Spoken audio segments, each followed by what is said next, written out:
नमस्कार साथियों, आज बात करेंगे अपन भारत के भूगोल में भारत के जल क्षेत्र की। भारत का जल क्षेत्र। तो देखो दोस्तों, जैसे अपना दक्षिणी जो प्रायद्वीपीय भाग है वो तीन ओर से सागर से घिरा हुआ है, इसीलिए इसको प्रायद्वीप कहते हैं। और ये जो अपना स्थलीय भाग जो सागर के साथ लगा हुआ है, इसको आपने पढ़ा तटरेखा कहते हैं। इस तटरेखा से आगे जो सागरीय क्षेत्र है, जो जल क्षेत्र है, उस भारत के उस जल क्षेत्र की अपन बात कर रहे हैं। जल क्षेत्र पढ़ने से पहले आप जल क्षेत्र के मापन में प्रयुक्त होने वाली इकाई के बारे में जानें।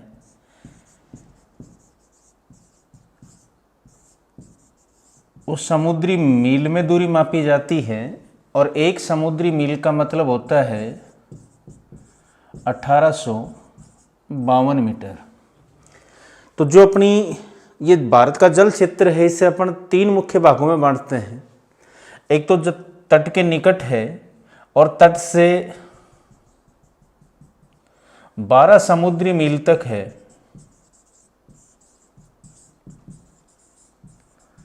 मुख्य तटरेखा से 12 समुद्री मील तक फैला हुआ जो जल क्षेत्र है उसको कहा जाता है प्रादेशिक जल सीमा क्षेत्र या प्रादेशिक जल सीमा।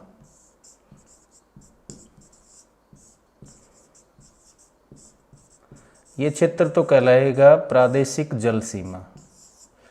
फिर इस प्रादेशिक जल सीमा क्षेत्र से आगे 12 समुद्री मील यानी मुख्य तट से कुल मिलाकर 24 समुद्री मील तक का जो भाग है,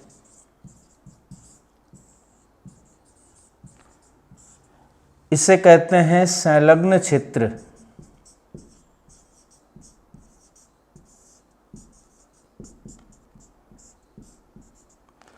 और फिर उससे आगे मुख्य तटरेखा से 200 समुद्री मील तक का जो भाग है, यहां मुख्य तटरेखा से कुल 200 समुद्री मील तक का जो भाग है वो कहलाता है, बीच वाला ये भाग, अनन्य आर्थिक क्षेत्र। अनन्य आर्थिक क्षेत्र। तो इस प्रकार से भारत के जल क्षेत्र को अपन तीन भागों में बांट सकते हैं। एक तो मुख्य तटरेखा से लेकर 12 समुद्री मील तक का जो भाग है वो कहलाता है प्रादेशिक जल क्षेत्र। फिर मुख्य तटरेखा से कुल 24 समुद्री मील यानी प्रादेशिक जल सीमा से आगे 12 समुद्री मील तक का जो भाग है वो कहलाता है संलग्न क्षेत्र। फिर संलग्न क्षेत्र से आगे और मुख्य तटरेखा से कुल 200 समुद्री मील तक का जो भाग है वो कहलाता है अनन्य आर्थिक क्षेत्र।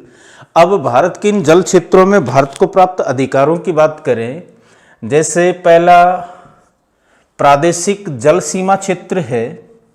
इस क्षेत्र में देश को सभी प्रकार के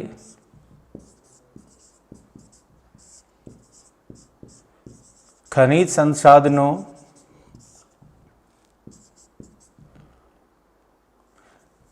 सभी प्रकार के संसाधन आ जाएंगे इसमें, चाहे वो सागरीय जैविक संसाधन हो, यानी देश को सभी प्रकार के संसाधनों के विदोहन का अधिकार होता है। विदोहन का अधिकार। दूसरा है संलग्न क्षेत्र। इस संलग्न क्षेत्र में भारत की विभिन्न प्रकार की विधियां या अधिकार लागू होते हैं, जैसे भारत का जो राजकोषीय कानून है वो इस क्षेत्र में लागू होता है। भारत का प्रवासी कानून है वो इस क्षेत्र में लागू होता है। पर्यावरण स्वच्छता कानून भी यहाँ लागू होता है। इसके अलावा कहने का मतलब ये राजकोषीय कानून लागू है, अर्थात इस क्षेत्र में भारत सरकार सीमा शुल्क लगा सकती है, यानी सीमा शुल्क लगाने का अधिकार है। अंतिम जो भाग बचा वो है अनन्य आर्थिक क्षेत्र। इस अनन्य आर्थिक क्षेत्र में जो सागरीय शक्ति संसाधन,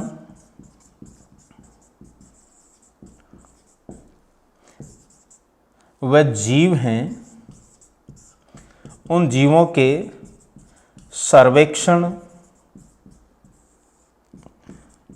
संरक्षण, अनुसंधान आदि का अधिकार भारत के पास होगा। इसके अलावा इस आर्थिक अनन्य क्षेत्र से सभी प्रकार के जो खनिज संसाधन हैं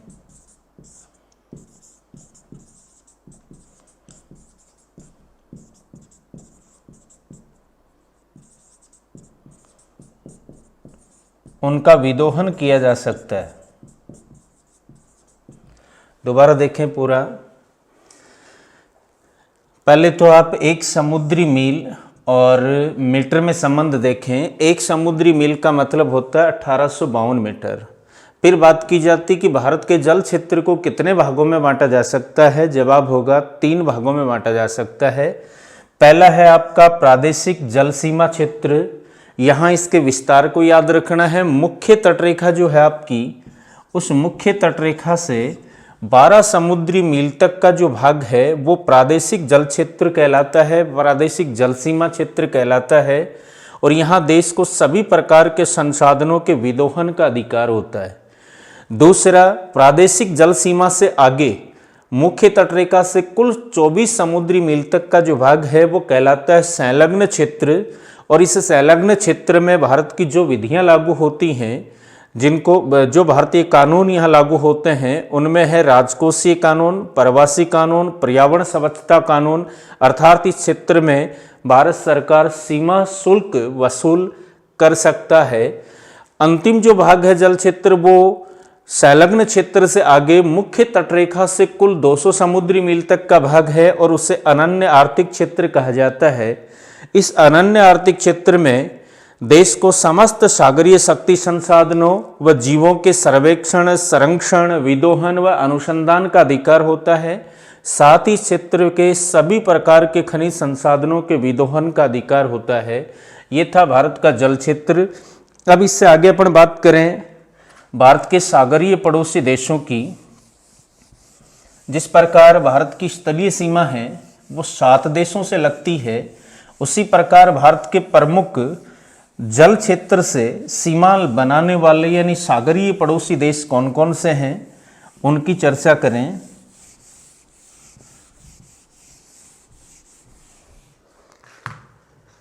जैसे मान लो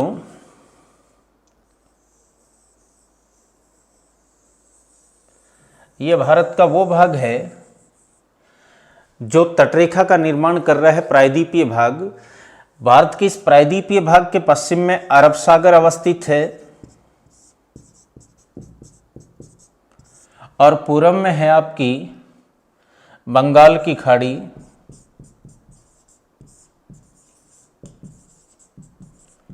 अब और दक्षिण में हिंद महासागर है।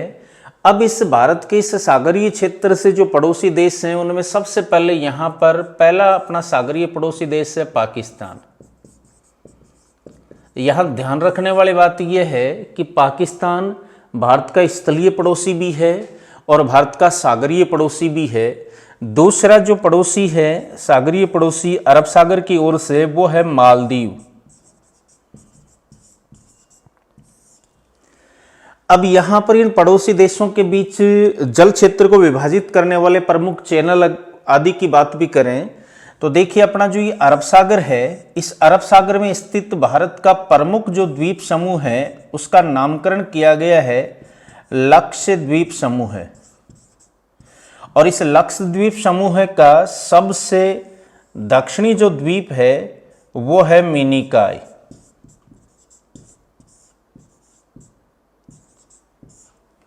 और ये मान लो अपना मालदीव है। अब प्रश्न आता है कि वह कौन सा चैनल है जो मिनिकॉय को मालदीव से अलग करता है। तो याद रखें यहां पर 8 डिग्री चैनल द्वारा, यहाँ 8 डिग्री चैनल का अभिप्राय 8 डिग्री उत्तरी अक्षांश से है। 8 डिग्री चैनल है वो मिनिकॉय को मालदीव से अलग करता है। इस मिनिकॉय से जुड़ा हुआ चैनल संबंधी दूसरा जो प्रश्न आता है, ये तो रह गया लक्षद्वीप समूह का सबसे दक्षिणी द्वीप मिनिकॉय, और ये मान लो शेष लक्षद्वीप समूह है।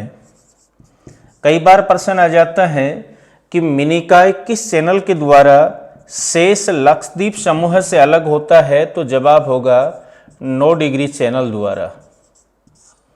दोनों चीजें क्लियर कर लें।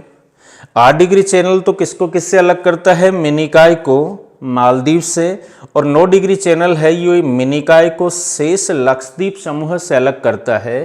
फिर अपने तीसरे पड़ोसी देश की बात करें तो यहां अपना तीसरा पड़ोसी देश है श्रीलंका।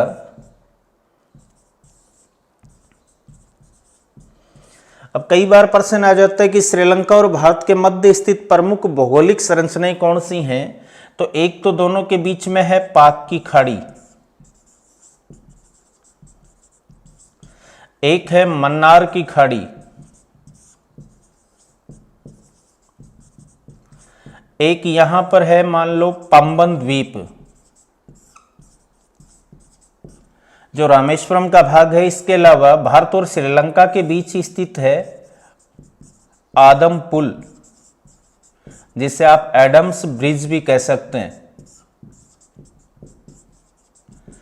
और कई बार एक प्रश्न आता है कि पाक जल संधि या पाक स्ट्रेट किन दो देशों को अलग करती है। तो याद रखें भारत को श्रीलंका से अलग करने वाली जल संधि का नाम ही पाक स्ट्रेट या पाक जलडमरू मध्य है। फिर चौथा पड़ोसी देश देखें तो यहां पर चौथा अपना पड़ोसी सागरीय देश है, वो है बांग्लादेश। पाकिस्तान की तरह बांग्लादेश है वो भी भारत का स्थलीय व सागरीय दोनों रूप से पड़ोसी है। पांचवा पड़ोसी देश देखें तो वो है म्यांमार, और म्यांमार भी भारत ये आपका जो पाकिस्तान और बांग्लादेश है उसके समान भारत के साथ स्थलीय सीमा के साथ साथ सागरीय क्षेत्र से भी सीमा लगती है, अर्थात म्यांमार भी भारत का स्थलीय व सागरीय दोनों प्रकार का पड़ोसी देश है। फिर छठवां जो प्रमुख पड़ोसी देश है वो है इंडोनेशिया। तो ये भारत के प्रमुख सागरीय पड़ोसी देश हैं। अब बंगाल की खाड़ी में जो प्रमुख अपना द्वीप समूह है वो है अंडमान निकोबार द्वीप समूह है, और इस अंडमान निकोबार द्वीप समूह और इसके द्वीपों का इंडोनेशिया से या म्यांमार से अलग करने वाले चैनलों के प्रश्न भी आते हैं। यहाँ देखिए म्यांमार का एक द्वीप है कोको द्वीप, जिसके बारे में आपने स्थलीय सीमा के समय भी पढ़ा था कि कोको द्वीप विवाद किन दो देशों के बीच है। तो ये भारत और म्यांमार के बीच है। कोको द्वीप म्यांमार का द्वीप है और कोको द्वीप, और इधर है भारत का प्रमुख अंडमान का द्वीप देखें तो उत्तरी अंडमान। उत्तरी अंडमान के ऊपर यहाँ एक छोटा द्वीप है जिसका नाम है लेडफॉल। उत्तरी अंडमान और म्यांमार के कोको द्वीप को अलग करने वाला जो ये चैनल है ये है कोको चैनल। तो कई बार प्रश्न आ जाता है कि अंडमान निकोबार द्वीप समूह है म्यांमार के कोको द्वीप से किस चैनल के द्वारा अलग होता है। तो वो कोको चैनल है। इसके बाद यहाँ पर उत्तरी अंडमान में ही अगर अपन बात करें तो अंडमान समूह की सबसे ऊंची चोटी है सैडल पीक। सैडल पीक जो 732 मीटर ऊंची है। इसके बाद यहाँ आ जाएगा मध्य अंडमान। याद रखें मध्य अंडमान है वो अंडमान निकोबार द्वीप समूह का सबसे बड़ा द्वीप है। फिर है दक्षिणी अंडमान,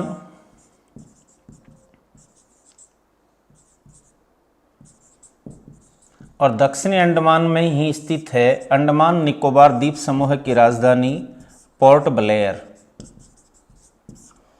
और इसके नीचे है छोटा अंडमान। तो अपन सारे द्वीपों की बात तो नहीं करेंगे अंडमान निकोबार द्वीप समूह में, प्रमुख द्वीपों की बात कर रहे हैं। यहाँ दक्षिण अंडमान और छोटे अंडमान को अलग करने वाले चैनल या पास के बारे में भी पूछा जाता है। तो याद रखें, दक्षिणी अंडमान व छोटे अंडमान को अलग करने वाला चैनल या पास है डंकन पास। डंकन पास द्वारा दक्षिणी अंडमान है वो छोटे अंडमान से अलग होता है। फिर यहां आ जाएगा आपका कार निकोबार,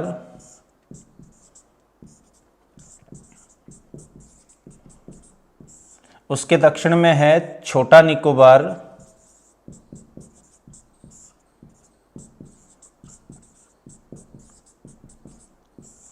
और सबसे जो दक्षिणी द्वीप है वो है ग्रेट निकोबार या बड़ा निकोबार।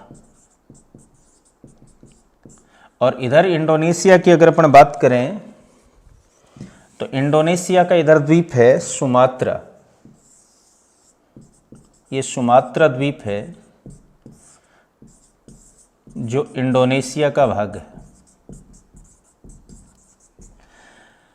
याद रखें, कई बार ये प्रश्न भी आता है कि अंडमान निकोबार द्वीप समूह है इंडोनेशिया से किस चैनल के द्वारा अलग होता है। तो यहाँ ग्रेट निकोबार और जो इंडोनेशिया का सुमात्रा द्वीप है, ये दोनों ग्रेट चैनल द्वारा एक दूसरे से अलग होते हैं। और फिर एक प्रश्न आता है कि अंडमान समूह निकोबार द्वीप समूह से किसके द्वारा अलग होता है। तो 10 डिग्री चैनल है वो अंडमान को निकोबार से अलग करता है, अर्थात छोटे अंडमान को कार निकोबार से अलग करता है। दोबारा से देखिए, भारत के सागरीय पड़ोसी देशों की अपन बात कर रहे हैं। भारत के प्रमुख सागरीय पड़ोसी देश कौन से हैं।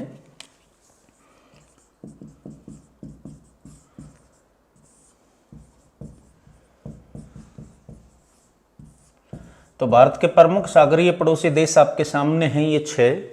पहला पाकिस्तान, जो भारत का स्थलीय पड़ोसी होने के साथ साथ सागरीय पड़ोसी भी है। इसी प्रकार बांग्लादेश है, ये भी भारत का स्थलीय व सागरीय दोनों प्रकार से पड़ोसी है। और म्यांमार है, ये भी स्थलीय व सागरीय पड़ोसी है। तो 3 देश ऐसे हैं जो भारत के साथ स्थलीय सीमा भी बनाते हैं और भारत के सागरीय पड़ोसी भी हैं, वो पाकिस्तान, बांग्लादेश और म्यांमार है। फिर बात आती है चौथा जो पड़ोसी देश है अपना, वो मालदीव है, जो भारत के साथ सागरीय क्षेत्र अरब सागर की ओर से लगता है इसका।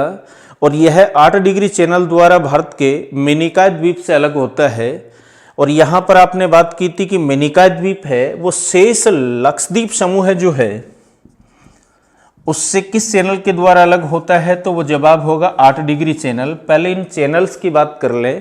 8 डिग्री चैनल किसको किससे अलग करता है, मिनिकॉय को मालदीव से।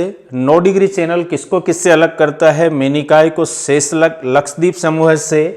पाक जल संधि या पाक स्ट्रेट या पाक जलडमरू मध्य किसको किससे अलग करता है, तो भारत को श्रीलंका से। फिर बात आती है कोको चैनल किसको किससे अलग करता है, तो यह म्यांमार के कोको द्वीप को उत्तरी अंडमान से।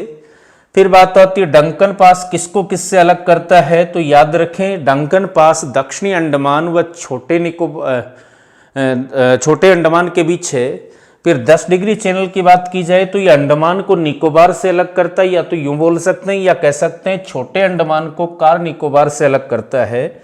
और लास्ट जो चैनल है आपका प्रमुख वो है ग्रेट चैनल, जो अंडमान निकोबार द्वीप समूह के सबसे दक्षिणी द्वीप ग्रेट निकोबार को इंडोनेशिया के सुमात्रा द्वीप से अलग करता है। याद रखें भारत का सुदूर दक्षिणी बिंदु भी इंदिरा पॉइंट ग्रेट निकोबार का ही भाग है।